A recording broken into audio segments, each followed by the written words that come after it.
The Wisdom of Confucius, Chapter 9, his favorite disciple's opinion of him.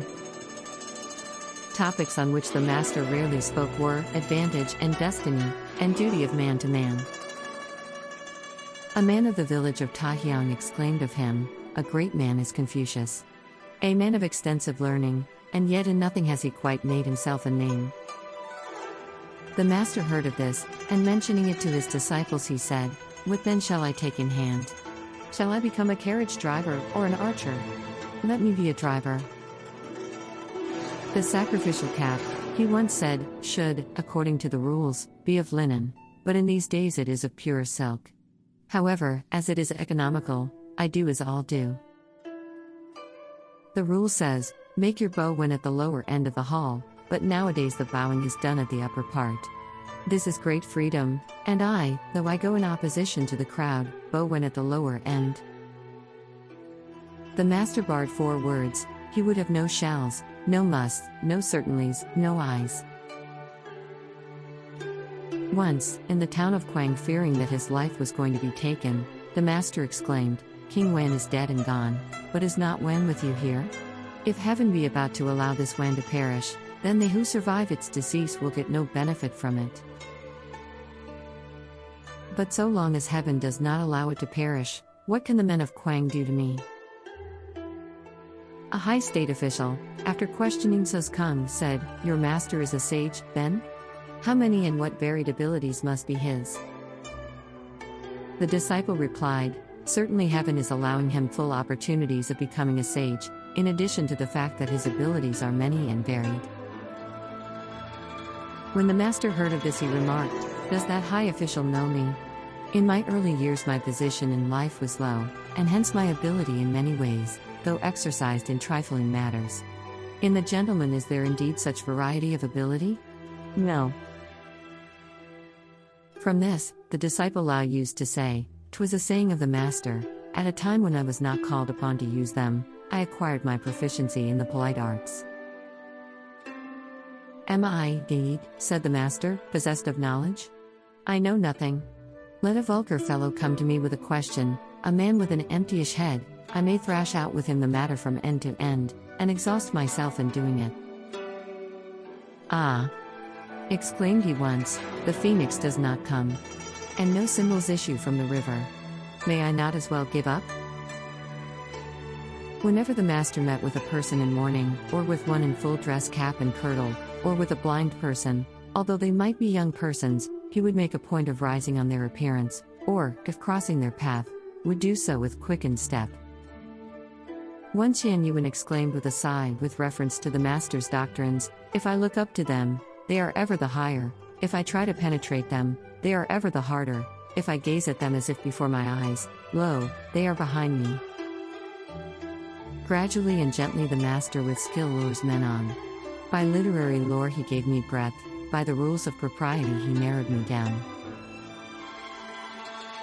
When I desire a respite, I find it impossible, and after I have exhausted my powers, there seems to be something standing straight up in front of me, and though I have the mind to make towards it I make no advance at all.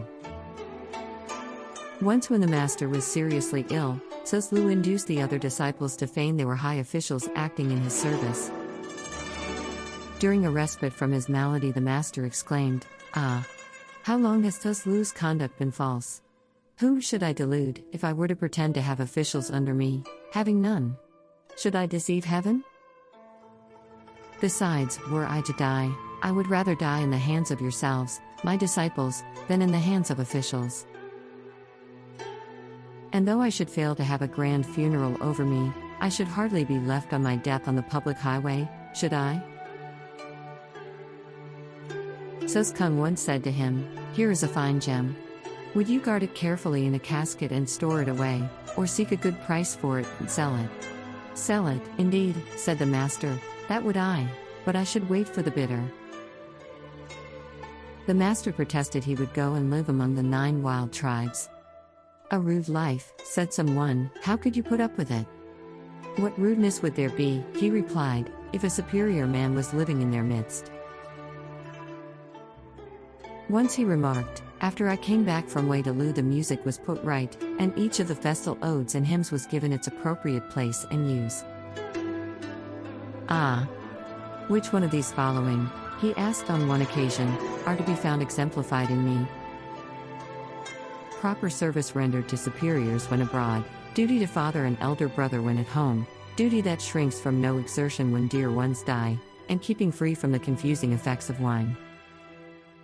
Standing once on the bank of a mountain stream, he said, musingly, like this are those that pass away, no cessation, day or night. Other sayings. Take an illustration from the making of a hill. A simple basketful is wanting to complete it, and the work stops. So I stop short. Take an illustration from the leveling of the ground. Suppose again just one basketful is left, when the work has so progressed. There I desist. Ah! It was Vu, was it not? Who, when I had given him his lesson, was the unflagging one. Alas for Fu! I saw him ever making progress. I never saw him stopping short. Blade, but no bloom, or else bloom, but no produce. Aye, that is the way with some. Reverent regard is due to youth. How know we what difference there may be in them in the future from what they are now? Yet when they have reached the age of 40 or 50, and are still unknown in the world, then indeed they are no more worthy of such regard. Can any do otherwise than assent to words said to them by way of correction? Only let them reform by such advice, and it will then be reckoned valuable. Can any be other than pleased with words of gentle suasion? Only let them comply with them fully, and such also will be accounted valuable. With those who are pleased without so complying, and those who assent but do not reform, I can do nothing at all. Give prominent place to loyalty and sincerity. Have no associates in study who are not advanced somewhat like yourself. When you have erred, be not afraid to correct yourself. May be possible to seize and carry off the chief commander of a large army, but not possible so to rob one poor fellow of his will. One who stands, clad in hempen robe, the worse for wear, among others clad in furs of fox and badger, and yet unabashed, 'tis Suzlu, that, is it not? Suzlu used always to be humming over the lines. From envy and enmity free, what deed doth he other than good? How should such a rule of life, asked the master, be sufficient to make any one good? When the year grows chilly, we know the pine and cypress are the last to fade. The wise escape doubt, the good-hearted, trouble, the bold, apprehension. Some may study side by side, and yet be asunder when they come to the logic of things. Some may go on together in this latter course, but be wide apart in the standards they reach in it. Some, again, may together reach the same standard, and yet be diverse in weight of character. The blossom is out on the cherry tree, with a flutter on every spray. Dost think that my thoughts go not out to thee? Ah, why art thou far away? Commenting on these lines, the master said, there can hardly have been much thought going out. What does distance signify?